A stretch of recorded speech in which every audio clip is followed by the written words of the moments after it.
since the Lebanese didn't want to cooperate and didn't want to negotiate, the United Nations said we cannot decide and declare that the line that you withdraw to is the border between Israel and Lebanon, because border has to be respected by both sides. And if one side does not want to talk, we cannot say that this is a border. But if you withdraw, you, the Israelis, withdraw to a certain agreed line, then we would say that you accomplish your withdrawal from Lebanon. But where is this line? Now, the border between Israel and Lebanon, I'll do it very briefly because it's a question, but I'm not sure the most important question.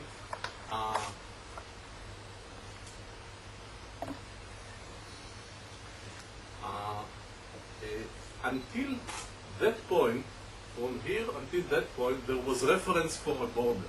It was the agreement between the British and the French, Sykes-Picot Agreement from 1916 that was concluded in 1923.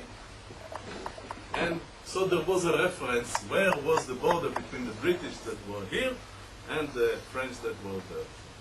But from that point, the rest of the area, Lebanon and Syria, was both of them under the French regime.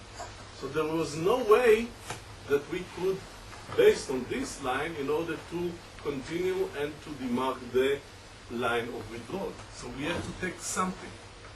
And one of the Israeli officials came with a very creative idea, and he said the following, and this is an important thing. He said, we have to demark this line, which is the northern side of the Golan Heights.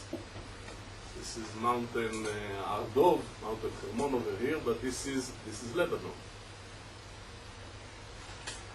And he said, where is this line? Where is the reference? And then we found that in 1974, when there was a peace agreement, or not peace agreement, when there was the disengagement agreement between Israel and Syria after the 73 war, it was agreed that there would be disengagement between the Israeli forces and the Syrian forces, and there would be a UN mechanism that would monitor this kind of agreement.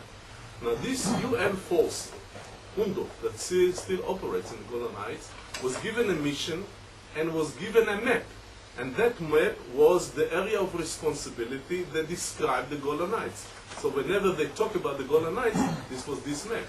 So naturally, everything that is included in this area is the Golan Heights, and everything that is out of this area is not the Golan Heights. So we took this map and we said, okay, this is the Golan Heights, and this is not the Golan Heights. And if it is not the Golan Heights, it belongs to Lebanon. And the UN agreed, and they accepted this notion, and they demarked the border on the ground with a very big blue pillars over here, and this is the border. Now, what they call the Shebaa farms, which is undefined area, is something over here. There is no basis whatsoever to any Lebanese claim. Even the UN agreed 10 years ago that the line should be here and not here.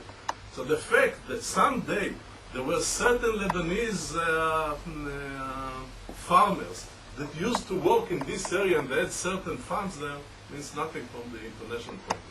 So there is no basis whatsoever, and there is no reason to give any land for anything.